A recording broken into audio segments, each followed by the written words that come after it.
नमस्कार। भगवत गीता की शुरुआत पता है कैसे होती है? किसी उपदेश या घोषणा से नहीं, बल्कि एक गहरे सवाल से। तो चलिए आज गीता के उसी सबसे पहले श्लोक को परत दर परत खोलकर देखते हैं और समझते हैं कि कैसे एक राजा का यूं तो बड़ा सीधा साधा सा सवाल इंसान के मन के सबसे बड़े संघर्ष को सामने लाके रख देता है। तो ये है वो श्लोक, बस एक सवाल। और जानते हैं, इसी एक सवाल की नींव पर पूरी गीता का विशाल महल खड़ा है। संजय से पूछा गया ये छोटा सा प्रश्न आने वाले पूरे संवाद के लिए, पूरे ज्ञान के लिए एक स्टेज तैयार कर देता है। ठीक है, तो पहले जरा सीन को समझते हैं। कल्पना कीजिए, कुरुक्षेत्र का मैदान, दो विशाल सेनाएं युद्ध के लिए एकदम आमने सामने खड़ी हैं। हवा में एक अजीब सा तनाव है और बस इतिहास का सबसे बड़ा युद्ध शुरू ही होने वाला है।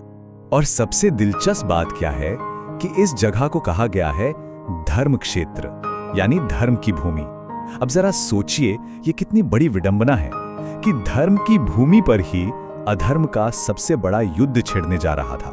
तो अब सीन को थोड़ा बदलते हैं। युद्ध के मैदान से दूर हस्तिनापुर के महल में चलते हैं, जहां नेत्रहीन राजा धृतराष्ट्र बैठे हैं और युद्ध की हर एक खबर के लिए एकदम बेचैन हैं।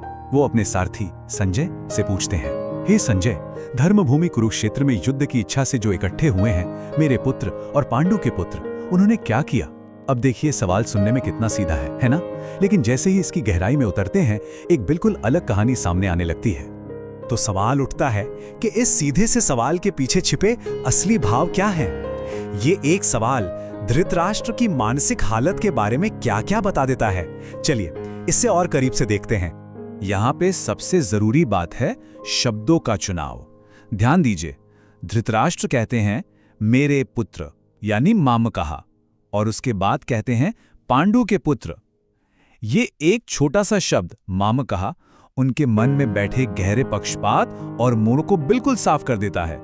उन्होंने भाइयों के बच्चों को एक परिवार की तरह नहीं देखा, बल्कि मेरे और पराये में बांट दिया।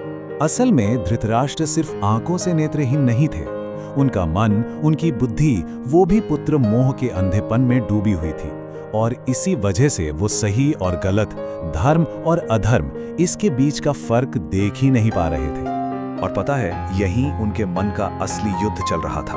एक तरफ वो जानते थे कि धर्म क्या है, सही क्या है, और दूसरी तरफ था अपने बेटे दुर्योधन के लिए उनका अंधा प्रेम, उनका मोह।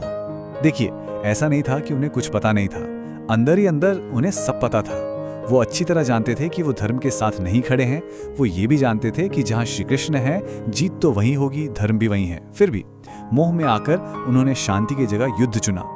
लेकिन मन के किसी कोने में एक डर था, एक गहरी आशंका कि इस धर्म भूमि पर शायद जीतना इतना आसान नहीं होगा। तो यही था उनके अंदर का असली संघर्ष। एक तरफ धर्म यानी श्री कृष्ण का पक्ष, और दूसरी तरफ पुत्र का मोह, जिसने उन्हें युद्ध चुनने पर मजबूर कर दिया था। इसीलिए उनका जो सवाल है ना, उन्होंने क्या किया, वो असल में एक डरा हुआ सवाल है। उसके पीछे एक आशंका छिपी है कि कहीं उस धर्म क्षेत्र के असर से मेरे बेटों का मन तो नहीं बदल गया, कहीं वो युद्ध से पीछे तो नहीं हट गए। तो अब बात करते हैं कि हजारों साल पुरानी ये कहानी आज भी इतनी सच्ची और जरूरी क्यों है? क्योंकि धृतराष्ट्र का जो संघर्ष है ना, वो सिर्फ उनका नहीं, बल्कि कहीं ना कहीं हम सबका है। जिंदगी में कई बार हम सब भी तो उसी मोड़ पर खड़े होते हैं, है ना? जब अंदर से हमें पता होता है कि हम जो कर रहे हैं वो शायद सही नहीं है, फिर भी दिल के किसी कोने में एक उम्मीद होती है कि नतीजा हमारे ही पक्ष में आए। बस यही तो धृतराष्ट्र की दुविधा थी, यही उनके मन का डर था। और सच कहूं तो यही डर अक्सर हमारे मन में भी कहीं ना कहीं छिपा होता है। तो ये पूरा विश्लेषण हमें एक बहुत गहरे सवाल पर लाकर छोड़ देता है। धृतराष्ट्र का कुरुक्षेत्र तो युद्ध का एक मैदान था, ठीक है, पर हमारे जीवन का कुरुक्षेत्र क्या है? हमारे अपने मन के अंदर वो कौन सी लड़ाई हर रोज चल रही है, जहां हमें धर्म और मोह के बीच, सही और अपने लगाव के बीच कोई एक रास्ता चुनना पड़ता है?